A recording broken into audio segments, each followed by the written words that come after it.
Today, a very special interview with one of the most outspoken women in the world, whose bravery standing up against extreme Islam has seen her become one of the most hunted women in the world too. She has multiple fatwas on her head. Ayaan Hirsi Ali, who was born in Somalia and lived throughout Africa and the Middle East, where she was radicalized as a member of the Muslim Brotherhood, received political asylum in the Netherlands, where she renounced the Islamic faith following the 9/11 terror attacks. She then became a leading figure in Dutch politics, serving alongside Geert Wilders and the People's Party for Freedom and Democracy. Just a year after being elected in 2003, she made a film about the oppression of women in Islam called Submission. Its director, Theo van Gogh, was brutally murdered in a terror attack by a Moroccan-Dutch Islamist terrorist. The note placed on his body said he was coming for Ayaan next, which resulted her going into hiding for years. She eventually moved to the United States, becoming one of the world's most high-profile writers and activists, and publishing books including Why Islam Needs a Reformation Now. She's also launched her own media venture, the Ayaan Hirsi Ali podcast. Having been one of the most famous atheists on the globe too, until last year when she revealed she had converted to Christianity, she has now decided that that is the best way to fight Islam extremism. So what I would say is that everything Ayaan does is about saving the West from itself.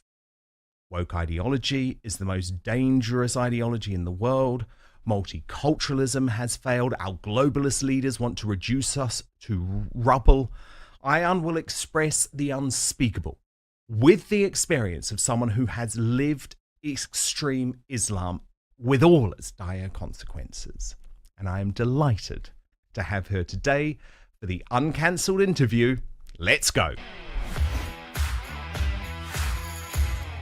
Ayaan Hirsi Ali. Well, this show is called Outspoken, and I can't think of a better guest because you have been outspoken in a way that has put your security, your own life at threat for many, many years. And I hope you don't mind, but I want to talk first about what is going on in the UK, because you have been such an important voice against extremism now for the past 2 decades.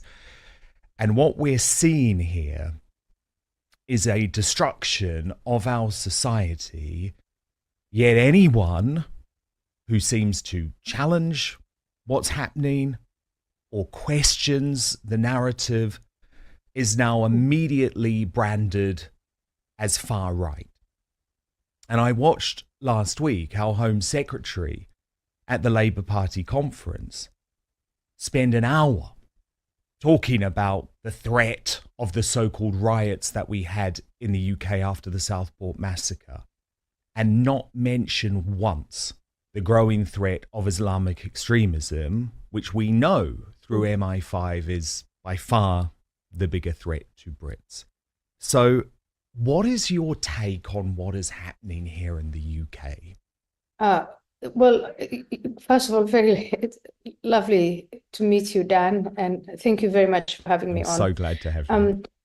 I think it is it's how you frame the problem. And what's interesting about your question, it is, you know, when you asked your question, you said what's happening in the UK. And I really want to reframe it and say what's happening in Europe, what's happening in the West, in relation to what we label immigration and the presence of Islam.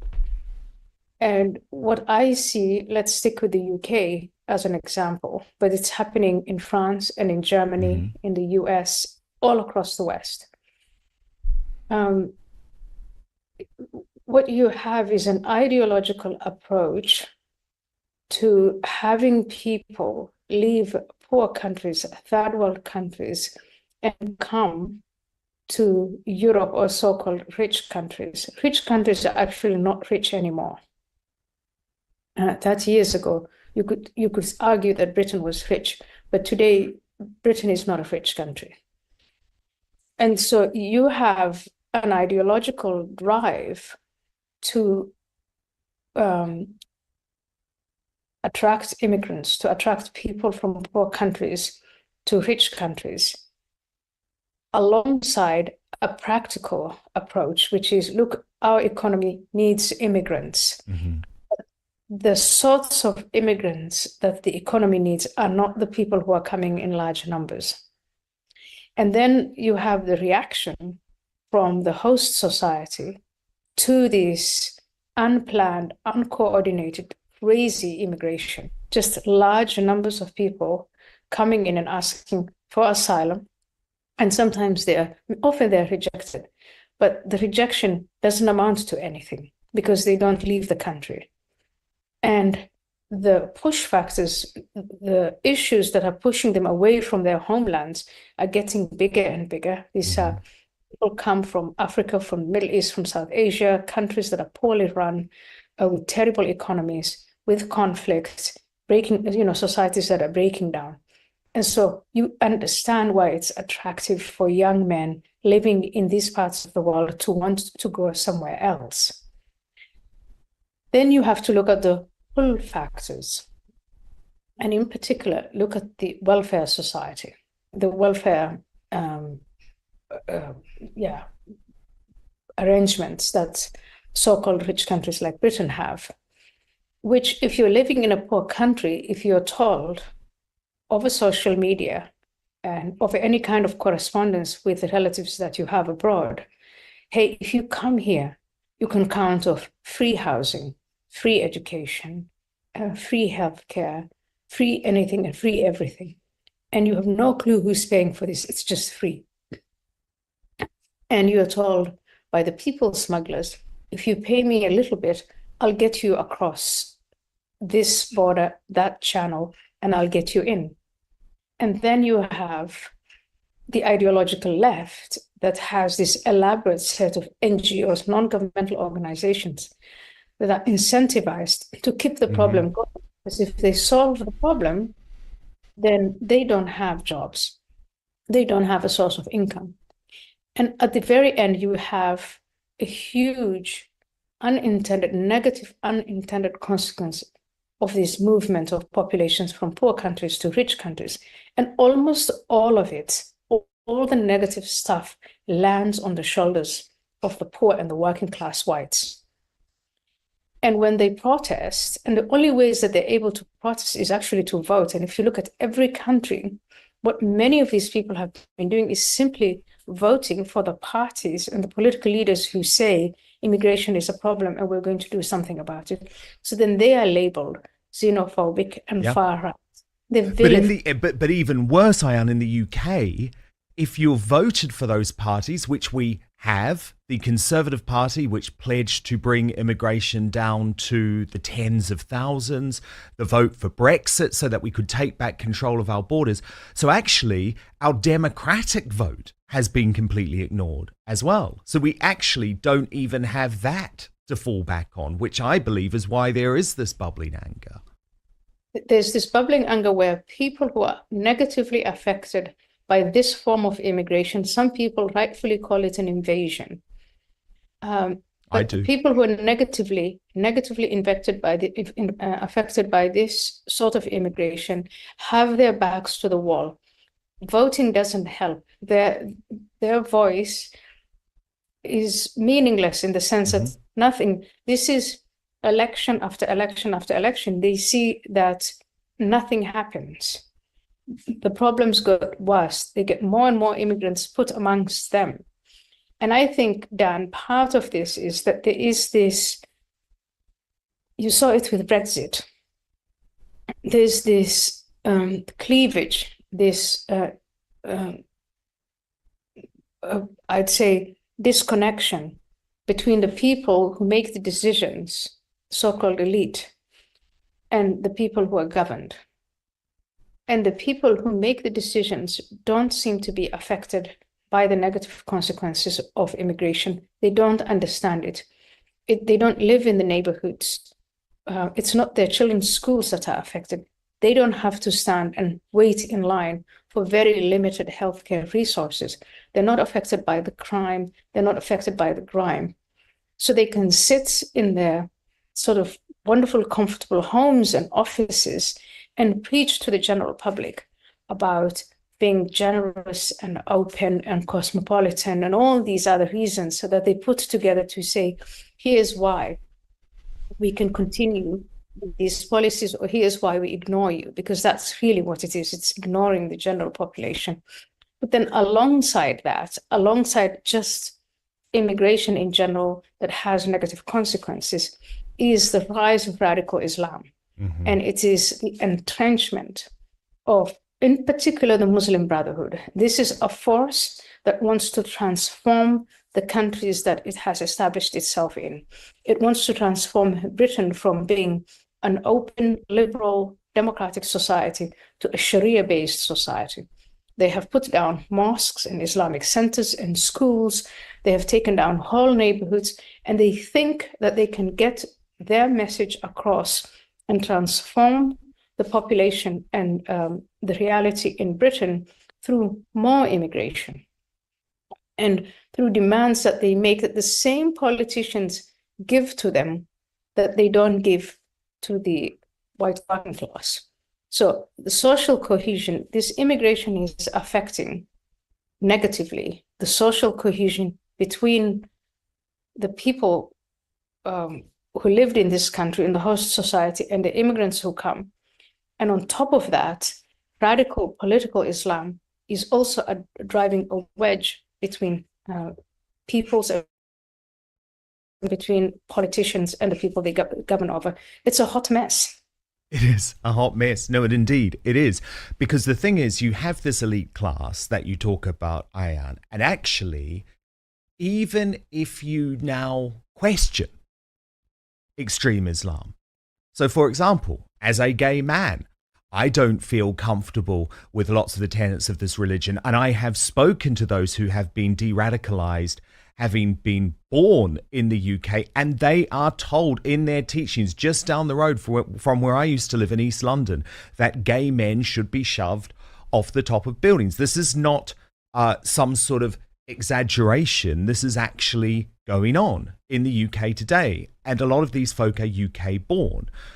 But we have a new government, Ayaan, that actually wants to make me even saying that illegal because of the talk of the introduction of Islamophobia to actually become hate speech, to actually be something that you could be arrested for. So it feels like everything the mechanisms of the establishment do are to push down and actually stop any discussion about exactly what you've just outlined.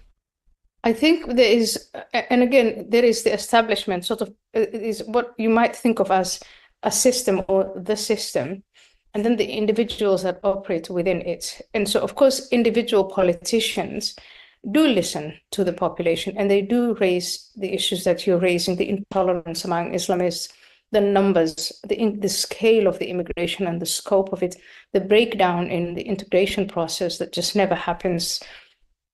But then those individual politicians, individuals within the media, they are shut down by a system that on an ideological level either wants this thing to continue or has reached a point where it really doesn't have an answer and is worried that any kind of conversation about the problem may break the system down. I think that there's this deep-seated fear that if we talk honestly and openly about the problems that are emanating from this unwanted large-scale immigration, the rise of radical Islam, this incredibly terrible tension and this rising tension between Muslims who are extreme and non-Muslims who are affected, like the gay communities, like women, yes, like the Jewish community, that if we have these conversations, that we're going to make the problem worse. So the system wants to control things. And the only way that they can control things is to shut down conversation. This is the shutting down of the freedom of speech. But it's not going to work. It's all going to go underground, and the tension is just going to build and build.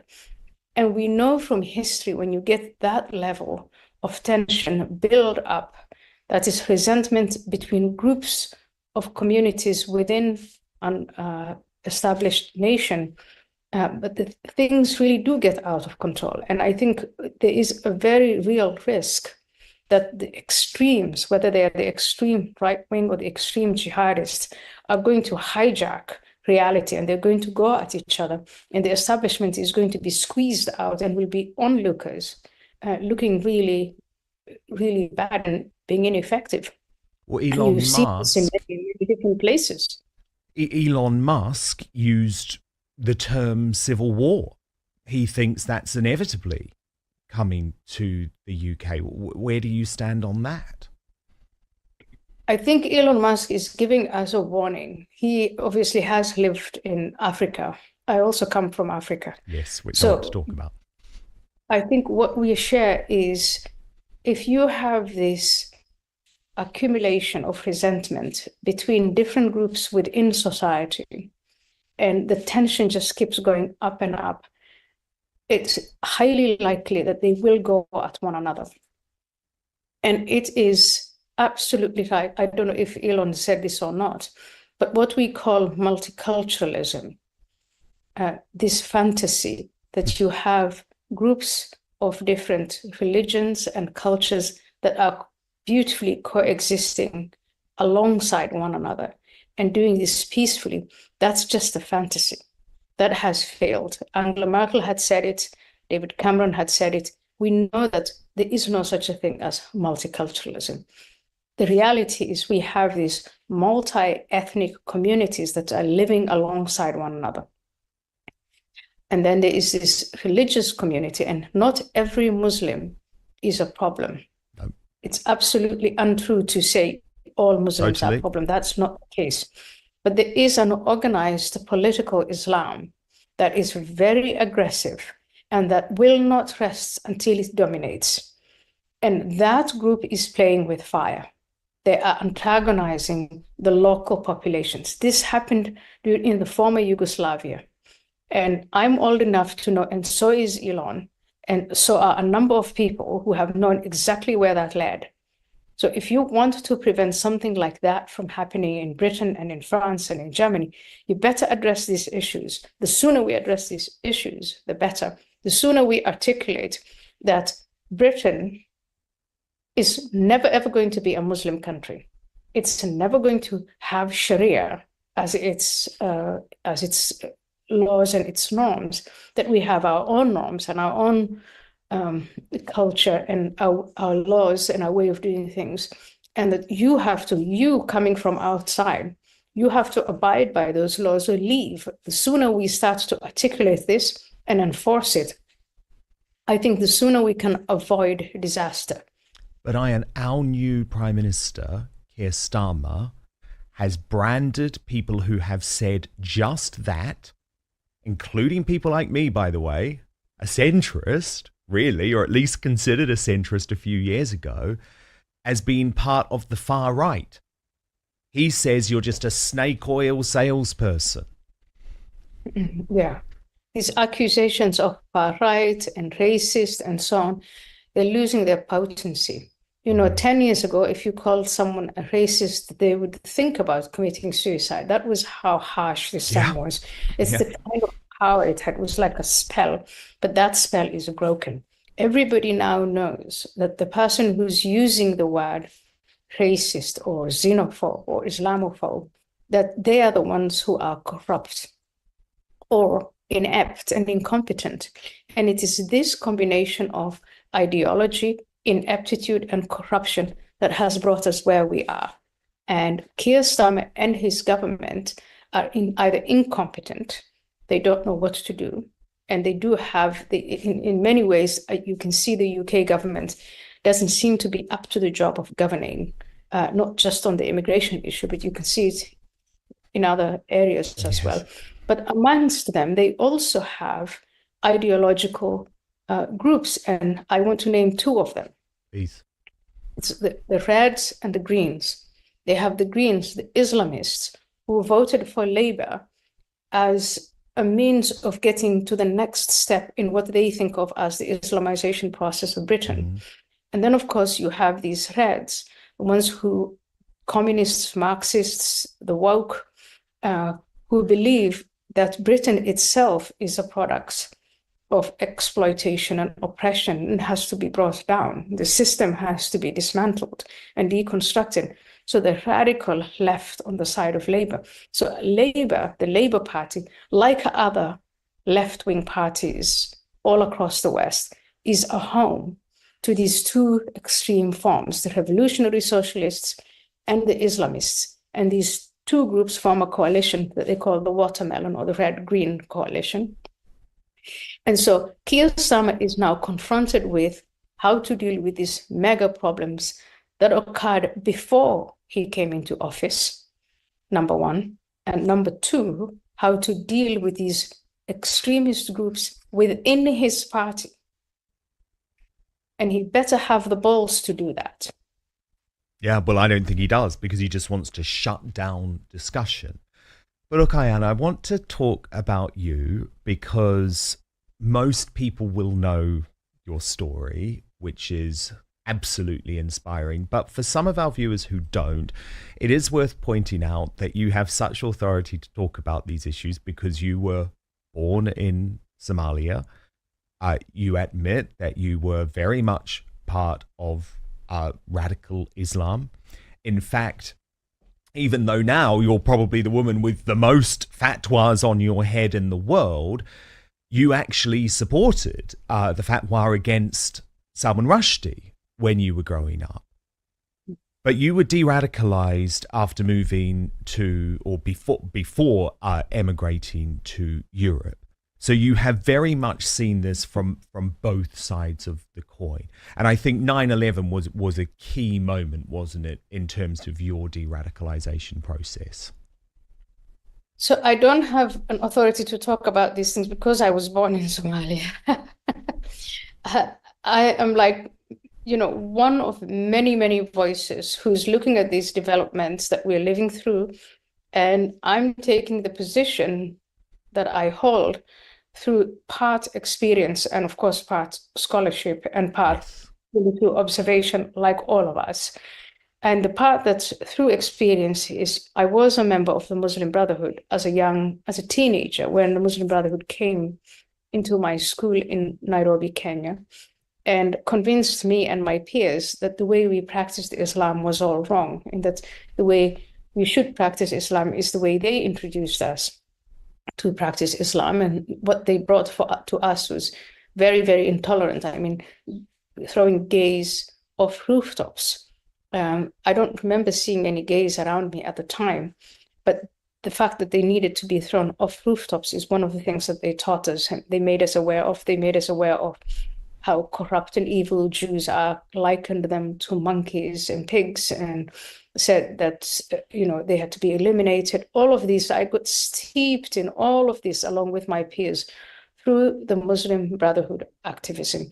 And so when I see them setting up shop in various European and American cities, I know what they're teaching. And of course, I look a little deeper than the general public too. I look at the books, the sermons, look at their websites, the message that they're trying to get across. And it is very, very similar to what they were feeding into the hearts and minds of my peers and me when I was a teenager. So, watch out for the Muslim Brotherhood, watch out for what they teach. And it's effective. People start acting on it. And I remember acting on it too. That is why I joined a demonstration to ban Salman Rushdie's book, The Satanic Verses, without ever reading it, without ever setting eyes on it. And I think this is what Westerners do not understand. If you have young people who are seeking direction and a meaning and a purpose in life, and they find that in their religion, and they find religious leadership that tells them this is how to practice your religion, they start doing that, especially young men. And so it's not that young men are spontaneously turning their backs on British values. It's because they are told to do that. And then when you have open borders and you keep getting large numbers of people, especially from Muslim countries, and the only group that's active enough, that's drawing them into the mosques, drawing them into these Muslim centers, are members of the Muslim Brotherhood that are turning their heads. I mean, it is interesting to see that you'll find so-called moderates or non-practicing Muslims that come from Syria and Afghanistan, then get radicalized in British mosques and other European mosques. Then you know that you're doing something wrong. And so this is what I am observing, and I know that it's going to lead up to no good. The fact that we have the Al-Shabaab linked to Al-Qaeda, it is a militant force in Somalia. In 1985, in the 1980s, something like that was unthinkable. Most Somalis would say, no, we don't do that. That's the sort of thing that Arabs do in the Middle East. But we are not Arabs, we are Somalis. And yet, when you have these madrasas that get the opportunity to indoctrinate young hearts and minds, they get them to act like they got people to join Al-Shabaab, to join ISIS, to join Al-Qaeda, to join Hamas. This has happened over and over and over again. Why would it not happen in Europe? It has happened in Europe. We've had several terrorist attacks. There are lots of plots that today are being foiled. There's a huge number of people that the intelligence officers are following. So the problem is happening here. But let's not just focus on the violent aspect of it. Let's also focus on the rest of their agenda, which is the Islamization agenda, which is to change neighborhoods so that they're Sharia compliant, to get young women to be shamed to the point that they cover themselves. They don't want to cover themselves, but if their whole neighborhood changes, it's like, well, I wouldn't be able to live in this house, this neighborhood, unless I become like them. Look at these developments and look at them through the eyes of people like me and people who've come from the countries that we are fleeing. We're fleeing these countries because of Sharia law, okay? And so you have to, as European decision makers, European media, European politicians think, we don't want this sort of thing to develop here. If we're going to attract immigrants to Britain, then we're going to select for those people who will be a part of our economy, a part of our culture. We don't seem to have any problems with, say, the Indian communities, the Hindu communities, communities that come from Brazil, Latin America. Why is it that we seem to have problems almost exclusively with the Muslim communities? And the thing is, it is happening already in London, Ayaan. I used to live in Whitechapel. There are now parts of Whitechapel, East London, that do practice Sharia law. I know that for a fact. I've spoken to the people who've been in the mosques and have been de-radicalized. So it is going on, even though the politicians try and tell us that it's not. And to talk about it makes you far right. But I will talk about the political solution in just a moment, because you were obviously a big part. I think we should. It doesn't make you far right. It makes the politicians deniers, and it makes the politicians incompetent. And I think weak. Weak and corrupt. And I think that it is important then for citizens to stand up to their politicians and tell them off and say, don't call me a xenophobe, don't call me a racist. You are the denier. In fact, you are the racist, because politicians, by denying these problems or either giving into them, are expressing the racism of low expectations. They simply don't think that Muslims are capable of rising out of this level of fanaticism and barbarism. And so they give in to them and they say, yeah, Islamophobia, okay, you can have it. Sadiq Khan was talking on this video to Keir Starmer about legislating Islamophobia, basically introducing censorship. And Keir Starmer should say to Sadiq Khan, no, I'm not going to do that. This is a liberal society. We don't censor our people. That would have been an expression of courage. But he didn't do that because obviously he wants the votes. Mm-hmm. Well, yes, because there's a big challenge politically to Labour on the left from sectarian Muslim politicians. And in fact, I don't know if you realise this, but they have now actually formed a party in the UK led by Jeremy Corbyn, the former Labour leader. 5 of them were elected on a pro-Palestinian platform, and it was Labour who they beat in those seats. So there is a clear political threat. And don't call it pro-Palestinian. We keep framing things the wrong way. This is a pro-Hamas. It's a pro-Hamas platform. Hamas is an offshoot of the Muslim Brotherhood. The Muslim Brotherhood and Hamas share an ideology.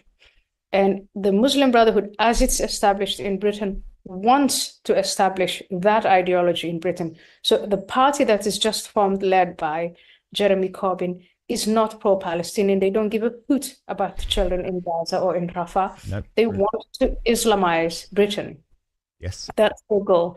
And that, they're not talking about if you're a political party in Britain, why on earth would you go to these great lengths to establish a political party in Britain because you want to look after the interests of people thousands of miles away? No, you guys, you need to wake up and start to educate yourself on who these people are and what they want. Oh my goodness, I couldn't agree more. I couldn't agree more. And I want to talk about the political solution through the prism of your experience in the Netherlands, where you emigrated to, and you were an early ally of Geert Wilders, who has, of course, become far more powerful in the decade since you left the Netherlands to move to the US. But still, the establishment does all it can to shut him down.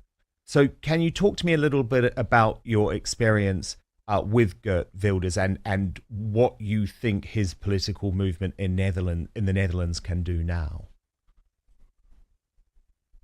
Geert Wilders and I were both members of the VVD caucus. That's when I first met him, and I have seen him active within that caucus. This is back in 2003, 2004. And even back then, the major issue, polarizing issue, was this unwanted immigration with all its negative consequences in a small, densely populated country like the Netherlands, where you can't avoid problems. And it was the rise of this type of Muslim Brotherhood Islam. And Geert Wilders within the caucus would say, we have been elected to put a stop to this and to pass policies that assimilate those who are already here in the Netherlands and have border policies that keep out those whom we don't want. Now, the VVD caucus, which is an establishment party, like all the other establishment parties in Europe, would say, we are also members of the EU. And so EU membership meant that you really didn't have, as a nation state, the last word on your borders. So you have these many establishment parties in countries that are members of the EU. It would be, we don't have the last word on our borders. Another big issue at the time when I was serving with Geert Wilders was the accession of Turkey to the EU, which Geert Wilders opposed and said, that's going to mean floods and floods of immigrants from Muslim countries. And he used to say, it's not Turkey that's going to become a part of the EU, it's the EU that's going to become a part of the caliphate. And obviously using that language put Geert Wilders into trouble. I would say at the time, the language he used was used against him as, this is not how members of parliament speak. But language aside and trivia aside, he was onto something. He was listening to voters. He was talking, he was articulating the problems of immigration, the intolerance of Islam. I mean, I was walking around since 2002 with bodyguards provided by the Dutch government, and so was he. And Theo van Gogh was murdered on the streets of Amsterdam by a young man radicalized in a mosque or in mosques in the Netherlands. These are the problems that he was highlighting. Yes, and the just establishment to clarify, would respond by calling him, me. Yeah, well, I was just going to say, just to clarify for people who may not know, Theo van Gogh obviously was the director of the film Submission, which you were behind, and his murder, which was an act of terror, also involved his killer threatening you. So you have been at great personal threat now for 2 decades. Yes, and not only was I in great personal threat, anybody who highlighted and articulated the problems of the presence of radical Islam in the Netherlands was a victim of these threats. And for some of us, it was more intense than others, but the threat was always there. And that's also one reason why I think a lot of people simply shied away from talking about these problems, was they felt it was an immediate threat to their lives.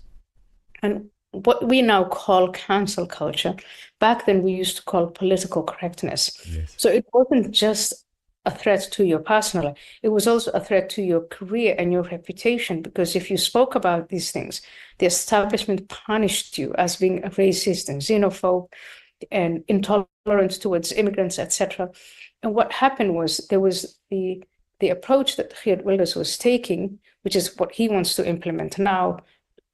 This is selective immigration, which was to shut down these mosques and madrasas and so on that are now entrenched. And the other side was, no, we have to accommodate, we have to be accommodating.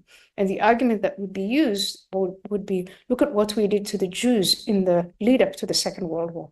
We don't want to repeat that kind of intolerance.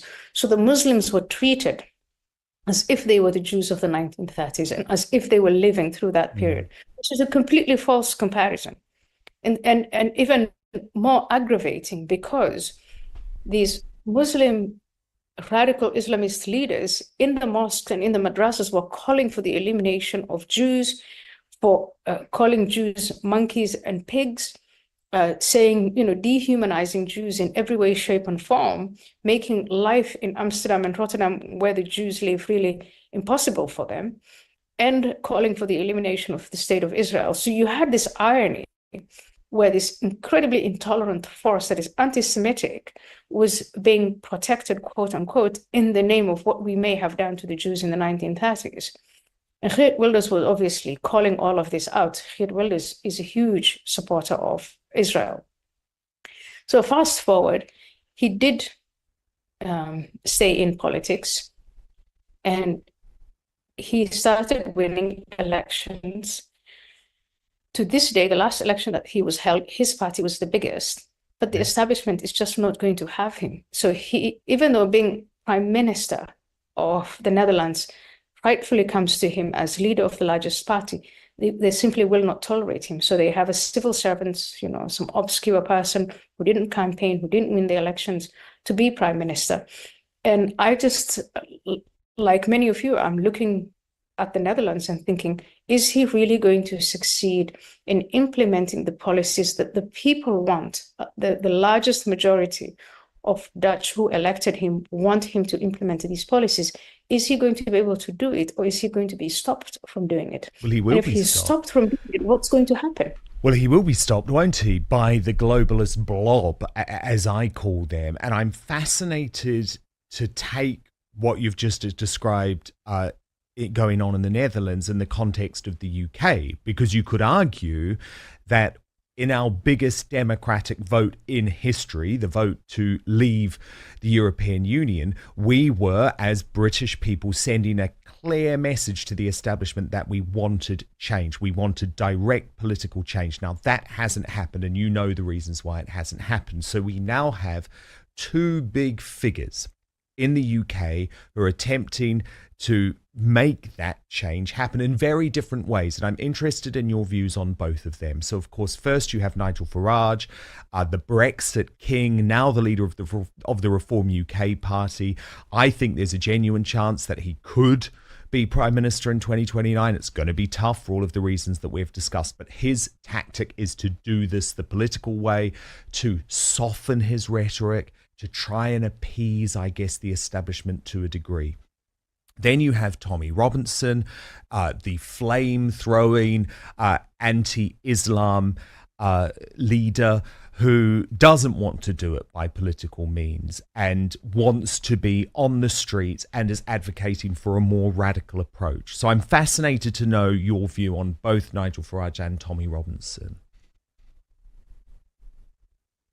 So again, I don't know enough about either one of them more than just what you read in the newspapers. And of course, like many people, when the label xenophobe or far right or racist is thrown around, I find that not credible. So my instinct, my impulse is not to look at Tommy Robinson and think, oh, he's far right.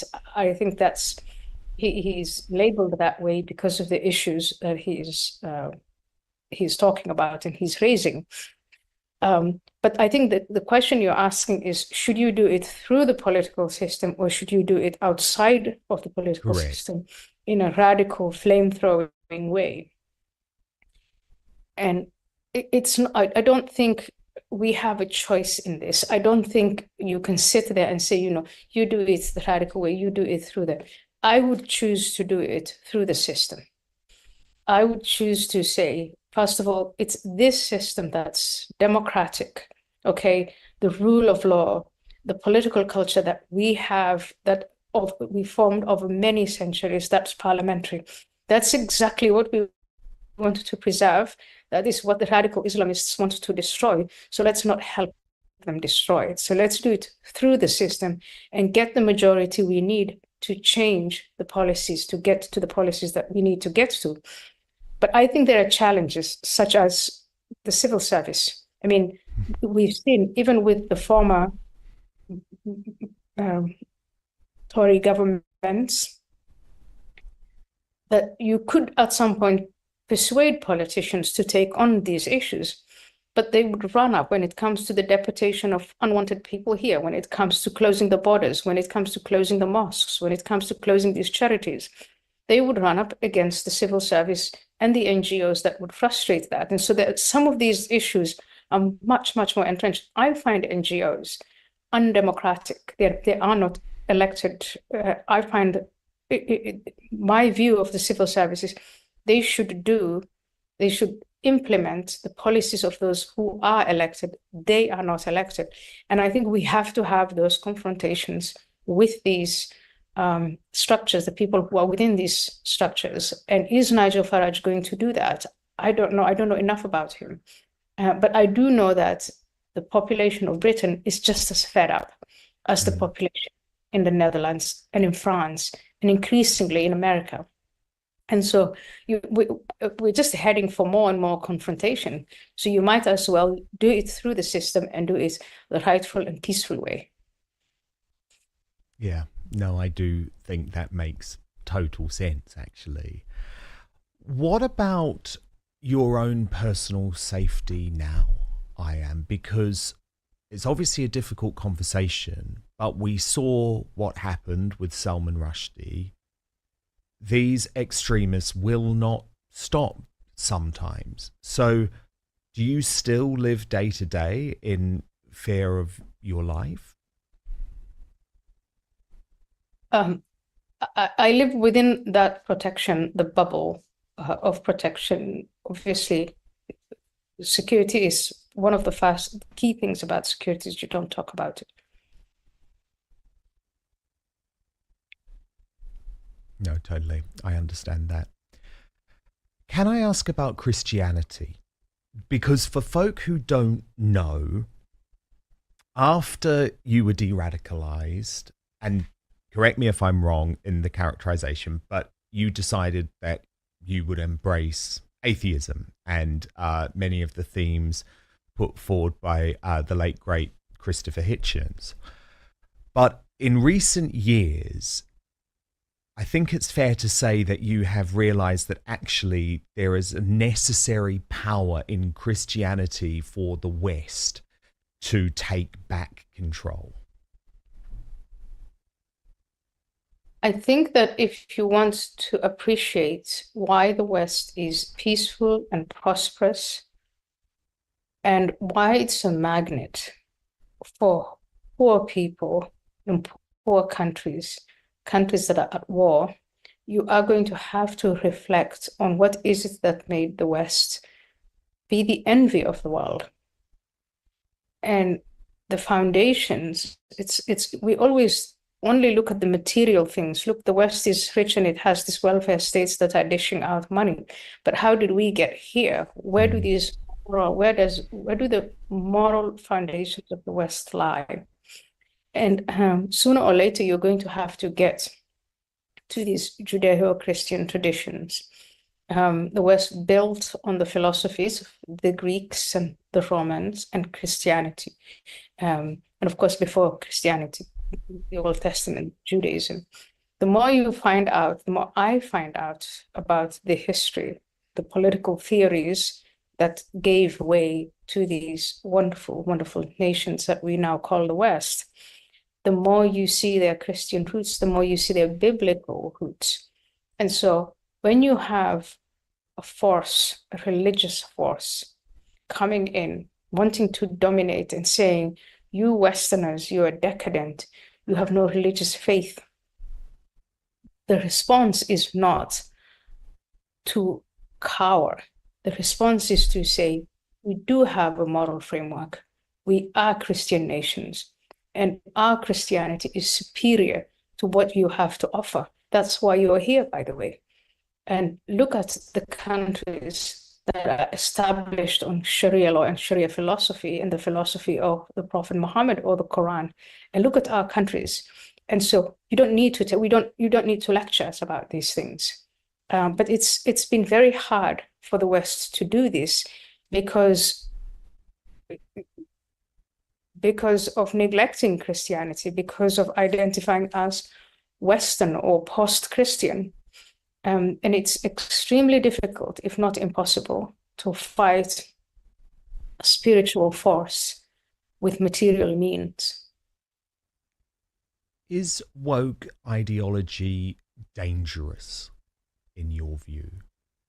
Extremely so. Woke ideology is perhaps the most dangerous ideology in 2024. It has to do with the time. Woke ideology is arising from within and wants to destroy.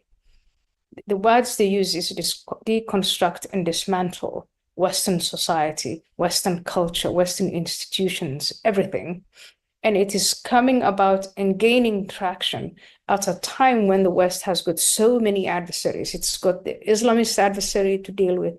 It's got China, the CCP. It's got to deal with Putin. It's a time of great instability. And the woke ideology is causing a lot of polarization. The woke ideology has basically hijacked center-left parties, and all the institutions that are connected with center-left parties has hijacked universities and schools. So the woke ideology, first and foremost, and it's an internal cancer. So the woke ideology, first and foremost, is the one that we have to fight with everything in us to subdue it. And it's a weak ideology because all it has to say is it wants to destroy things. Ask them, what would you like to build? What are we to expect after you've dismantled everything? Take anything. Take, the government system through diversity, equity, and inclusion. They're bringing in the radical Islamists. They're destroying the idea of nationhood by diminishing borders or saying get rid of them altogether. Look at what they're doing to the rule of law. They are diminishing, look at the entire justice system. They complain is a system of injustice. They say they want to defund the police. They want to turn the courts, I know the story in America more than this story, but into these political tools that advance their woke agenda. We call it packing the courts. And then look at what they're doing to the schools. The humanities, which they have completely destroyed. They say everything, white man is the oppressor, everyone else is oppressed. So the legacy of the white man is the one that has to be completely taken apart. These are very, very dangerous people with very, very dangerous ideas. And I think we have to stand up to them. And the way to do it is to preserve the freedom of speech so that we can debate with them, we can expose their ideas, and we can then refuse these diversity, equity, inclusion, and all these other nice sounding